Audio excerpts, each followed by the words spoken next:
आजा।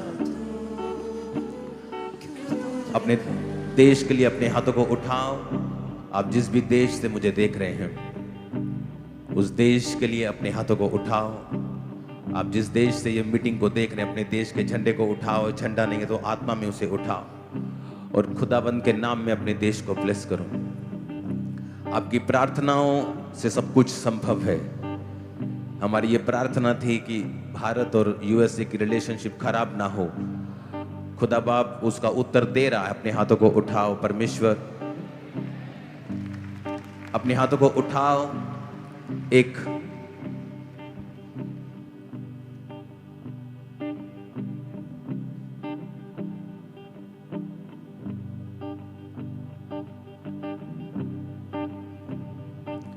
यीशु मसीह ने कहा है कि तुम जगत की ज्योति हो। उसका मतलब है कि तुम रास्ता दिखाओगे। एक प्रेयर पॉइंट जो पूरी चर्च और जितने सुनने वाले लाखों लोग सुनते हैं इस मीटिंग को, वो जब भी आज के बाद आप प्रार्थना करने के लिए बैठेंगे तो इस चीज के लिए प्रार्थना करें कि जो इंडिया में फूड, जो खाना है, उस पर जो पेस्टिसाइड्स हैं, उस पर जो केमिकल्स हैं, उस पर जो मिलावट है, परमेश्वर उसे दूर करे। ओके। आगे होता था, पहले क्या होता था कि हाँ, किसी की पर्सनल कोई दुकान है छोटी सी, उसने दूध में डिटर्जेंट मिला दिया, कुछ ऐसी गड़बड़ कर दी। अब तो ये न्यूज़ आ रही है कि बड़ी बड़ी फैक्ट्रीज, बहुत बड़े बड़े नाम हैं जिनके, वो भी उन चीज़ों में मिलावट कर रहे हैं। लेकिन मुझे नहीं मालूम कि इंडिया के लोग क्या, हम लोग क्या कर रहे हैं, हमारे पॉलिटिशियंस क्या कर रहे हैं, हम लोग क्या कर रहे हैं। कोई इस पर ध्यान नहीं है, कोई किसी का मन नहीं है। अगर आप न्यूजीलैंड में, मैं जब वहां रहा हूं 20 दिन, वहां 20 दिन बिताने के बाद आपकी बॉडी पे नजर आता है कि आप 20 दिन कहीं लगा के आए हो अच्छी जगह पे। इंडिया में क्या हो रहा है जी, ये फरवरी का महीना है जी, आधों को बुखार होगा चर्च में, आधों को खांसी होगी। क्या हो रहा है? मौसम चेंज हो रहा है। आप दुनिया में कहीं भी चले जाओ, मौसम चेंज होने से कोई भी बीमार नहीं होता, लेकिन इंडिया में लोग हो रहे हैं बीमार। एक्चुअली ये मौसम चेंज नहीं है, यहाँ की हवा, यहाँ का पानी, यहाँ का खाना, आपका दूध, आपकी सब्जियां, सारा कुछ केमिकल के नीचे है। तो अब यहां से छोड़ के तो जा नहीं सकते आप लोग। और हम अपने बच्चों को क्या दे के जा रहे हैं आने वाले समय में? बीमारियां, इन्फेक्शंस। तो जब भी आप प्रार्थना करने के लिए बैठें, इस चीज के लिए प्रार्थना करें कि लॉ बने, कानून बने, एक सिविक सेंस इंडियन लोगों में आए कि जितने भी पेस्टिसाइड्स हैं, जितने केमिकल्स हैं, टीके लग रहे हैं सब्जियों को, खानों को, फ्रूट्स को, परमेश्वर उन्हें बंद करे ताकि आपके बच्चे एक अच्छा जीवन जी सकें। और ये सीरियस प्रेयर है। नहीं तो हर 2-3 महीने में इन्फेक्शन, 2-3 महीनों में खांसी, जुकाम, बुखार, ये हम लोगों के लिए आम दिनचर्या बन गया है। और कोई भी इससे बच नहीं सकता, क्योंकि हम सब एक ही माहौल में रह रहे हैं। अगर आप अमेरिका में चले जाओ, जितना ऑटिज्म, क्योंकि हर चीज का रीजन है, कारण है, बिना कारण कुछ नहीं होता।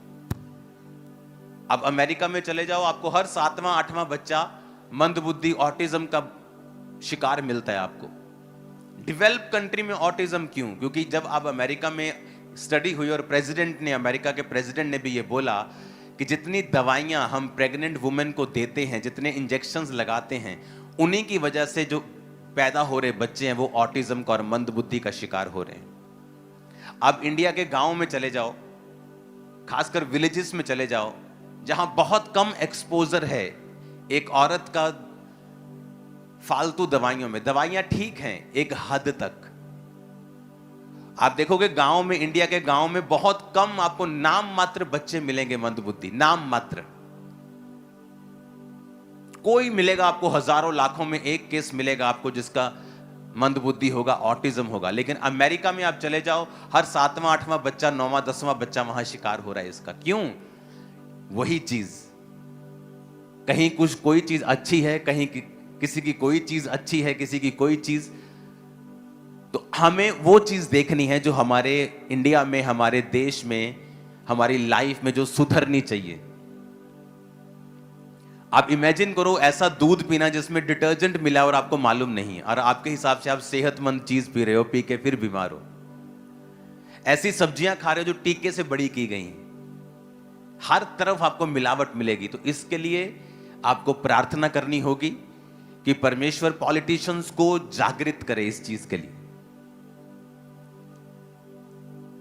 अगर फॉरेन में ऐसा कुछ हो जाए तो वहां के लोग तो इकट्ठा हो जाते हैं और प्रोटेस्ट कर देते हैं कि आप हमारे बच्चों के साथ खिलवाड़ कर रहे हो। लेकिन इंडिया में हर एक आदमी अपने चक्कर में इतना बिजी है कि उसे कोई लेना देना नहीं। उसे लगता है ये तो उस जगह की न्यूज है। ये हर जगह की न्यूज है, मैं आपको बता रहा हूं। जहां पकड़े गए वहां पता चल जाता, जहां नहीं पकड़े गए वहां चलता रहता सिस्टम। तो हमें जब भी आप प्रार्थना में बैठें, इस चीज के खिलाफ प्रार्थना करें कि शैतान आपकी आने वाली जनरेशन को खोखला ना कर सके, कि आपकी आपकी आपकी आने वाली जनरेशन को आप क्या देके जा रहे हो। तो इस चीज के लिए लॉ बने, आपको यह प्रार्थना करनी है। इस चीज के लिए लोगों में सिविक सेंस आए, इस चीज के लिए लोग इसके खिलाफ खड़े हों, जिनको भी ये मालूम हो। अगर किसी फैक्ट्री में हो रहा है तो उसका स्टाफ इस बात को कभी भी छुपाए ना। आपको ऐसी प्रार्थनाएं करनी है ताकि आपके बच्चे इन चीजों से बचे रहें। जितने बीमार लोग इंडिया में हैं, दुनिया में कहीं नहीं देखे मैंने, दुनिया में कहीं नहीं देखे। आप मानोगे, चाइना भी हमारे जैसा पॉपुलेटेड है, लेकिन वहां भी इतने लोग बीमार नहीं हैं जितने इंडिया में हैं। इंडिया की मेडिकल केयर दुनिया में कहीं नहीं है। इंडिया जैसी मेडिकल ट्रीटमेंट दुनिया में कहीं नहीं, अमेरिका में भी नहीं है। वहां तो एक डॉक्टर को अपॉइंटमेंट लेनी हो तो घुटने की सर्जरी अगर किसी ने करवानी तो 3 साल बाद की डेट मिलती है। इंडिया में आप कल करवानी हो तो वो कर देंगे आपकी। मेडिकल केयर इंडिया के नंबर 1 है, दुनिया में कोई मुकाबला नहीं। लेकिन बीमारी भी इंडिया में नंबर 1 है। हम बीमार भी नंबर 1 हैं। हर जगह मिलावट, हर जगह खराबी, हर जगह सिविक सेंस से परे हमें प्रार्थना करनी होगी कि परमेश्वर आने वाली जनरेशन्स जो हैं, हम उन्हें क्या देके जा रहे हैं।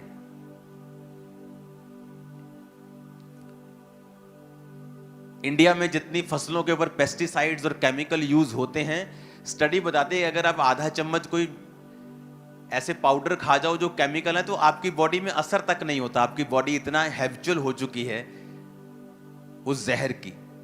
और फॉरेन के लोग जब यहां पे आते हैं, आप उनको पूछ के देखो, पहले हफ्ते उनका पेट खराब होता है फॉरेन के लोगों, इंडिया में आने के बाद। आप चले जाओ फॉरेन, आपको कुछ नहीं होता। लेकिन जैसे ही फॉरेनर्स इंडिया में आते हैं, मैं मुझसे मिलने के लिए हर वीक फॉरेन से लोग आते हैं, हर वीक। उनमें से 25-20% हॉस्पिटलाइज्ड होते हैं आते ही कि मेरे बेबी का पेट खराब हो गया, इसको ड्रिप लगवानी पड़ी। ये एक सीरियस इशू है जिसके लिए हमें सबको जब अपनी पर्सनल प्रार्थनाओं में